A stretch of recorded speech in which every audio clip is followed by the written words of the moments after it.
Formula ఈపై ACB కేసులో KTR quash petition high court కొట్టివేసింది. Arrest చేయకుండా ఉత్తర్వులు ఇచ్చేందుకు ఉన్నత న్యాయస్థానం నిరాకరించింది. అరెస్టు చేయకుండా గతంలో ఇచ్చిన మధ్యంతర ఉత్తర్వులు ఉపసంహరించుకుంది. దీంతో తన న్యాయ బృందంతో చర్చించి భవిష్యత్ కార్యాచరణపై కేటీఆర్ నిర్ణయం తీసుకోనున్నారు. ఫార్ములా ఈ రేస్పై ఏసీబీ నమోదు చేసిన కేసులో కేటీఆర్కు హైకోర్టులో చుక్కెదురైంది. తనపై నమోదైన కేసును కొట్టివేయాలని కేటీఆర్ వేసిన పిటిషన్ను న్యాయస్థానం కొట్టివేసింది. ఈ కేసుపై ఇటీవలే వాదనలు ముగించిన హైకోర్టు తీర్పును రిజర్వ్ చేసి ఇవాళ వెలువరించింది. ఏసీబీ వాళ్ళు స్పష్టంగా చెప్పినారండి, అన్యాయం జరిగింది, ఆయనకు అధికారం లేకున్నా model code of conduct election commission వారిది పెండింగ్లో ఉండగా ఈయన సోకాల్డ్ క్యాబినెట్ మినిస్టరే తప్ప అప్పటికి ఆయన క్యాబినెట్ మినిస్టర్ కాదు. ఎందుకంటే కోడ్ ఆఫ్ కండక్ట్ వర్తిస్తుంది కాబట్టి అది చెల్లదు. ఆయనది చెల్లకున్నా సరే ఆయన అధికారాలను విశేషాధికారాలను ఉపయోగించుకున్నాడు. మరి ఎందుకు ఐఏఎస్ ఆఫీసర్ ఆయన ఫోన్ కాల్కి లొంగి డబ్బులు చెల్లించిండా? డబ్బులు చెల్లించిన 10 కోట్లకు మించి చెల్లించడానికి అవకాశం లేకున్నా ఒకటేసారి అమౌంట్ను డిస్బర్స్ చేసి దాన్ని ఫారిన్ ఎక్స్చేంజ్లోకి మార్చి లండన్ బేస్డ్ కంపెనీకి ట్రాన్స్ఫర్ చేయడం అనేది అనెథికల్, ఇమ్మోరల్, అది చాలా తప్పు. భవిష్యత్తు తరాలకు ఇటువంటిది చేయకుండా ఈరోజు హైకోర్టు చేసిన ఉత్తర్వులు శ్లాఘనీయం. ఇంటరిం ప్రొటెక్షన్ ఉందో ఫైనల్ ఉత్తర్వులు ఇచ్చే వరకు కోర్టు ఆపిపెట్టిందో వాటిని క్లియర్ అయిపోయింది. ఈరోజు తక్షణం అరెస్ట్ చేయొచ్చు. ED is different. ED court ముందు లేదు కాబట్టి ఈడీ ప్రశ్నిస్తుంది. ఈడీ ఎంబడే కస్టడీలకు తీసుకునే అవకాశాలు లేదు. 409 exactly applicable to this particular case ఖచ్చితంగా వర్తిస్తుంది కాబట్టే రాష్ట్ర ఖజానాను కాపాడాల్సిన వ్యక్తి కాపాడలేదు కాబట్టే ఈరోజు హైకోర్టు తన క్రిమినల్ పిటిషన్ను డిస్మిస్ చేస్తున్నట్టు ప్రకటించింది.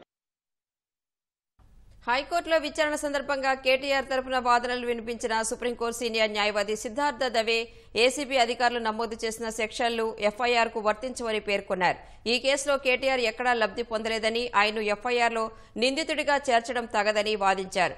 ఫార్ములా ఈ కార్ల రేస్ నిర్వహణపై జరిగిన ఒప్పందంలోనూ పురపాలక శాఖ ముఖ్య కార్యదర్శి సంతకం చేశారని గుర్తు చేశారు.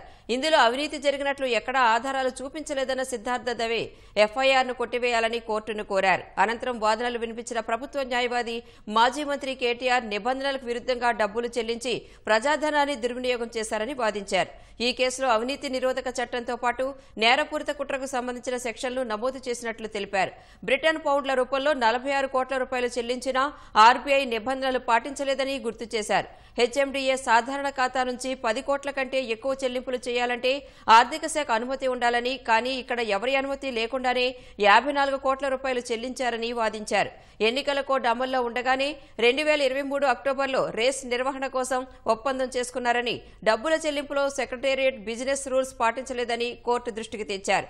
డబ్బుల చెల్లింపునకు సంబంధించిన నోట్ ఫైల్లో మంత్రి హోదాలో కేటీఆర్ సంతకం చేశారని గుర్తు చేశారు.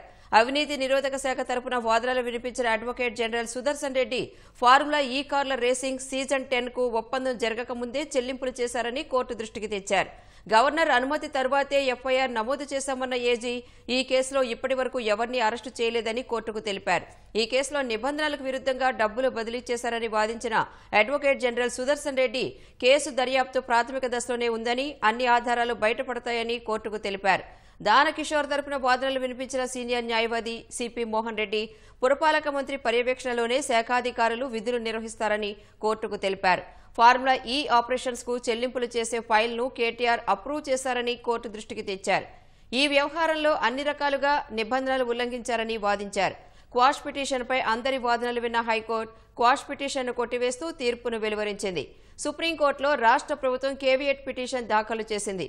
ఫార్ములా ఈ రేస్ కేసులో కేటీఆర్ సుప్రీంకోర్టును ఆశ్రయిస్తే తమ వాదనలు వినాలని ప్రభుత్వం కోరింది.